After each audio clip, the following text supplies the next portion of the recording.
হাসো, এদিকে তাকাও।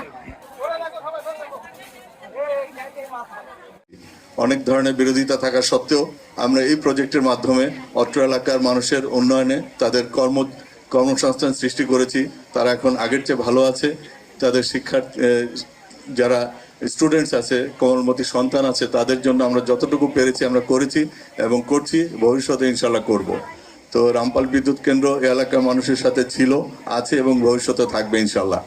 তো আপনাদের সবাইকে অসংখ্য ধন্যবাদ আজকের অনুষ্ঠানে যোগদান করার জন্য। যে তারা আমাদের উন্নত ভবিষ্যতের জন্য একটা পরিকল্পনা করে আমাদের এই জিনিসগুলো দিয়েছেন, আমরা অনেক খুশি। আমাদের অনুভূতি অনেক ভালো, যে আমরা অনেক খুশি যে এই পাওয়ার প্ল্যান্টের পক্ষ থেকে আমাদের যে বিভিন্ন জিনিস দেওয়া হয়েছে এটা আমাদের অনেক উপযোগী এবং আমাদের অনেক সহযোগিতা করবে। তারপর আমাদের পড়ালেখার কাজেও অনেক কাজে লাগবে। তারপর এই যে ব্যাগ, কলম, খাতা, এগুলো নিয়ে আমরা অনেক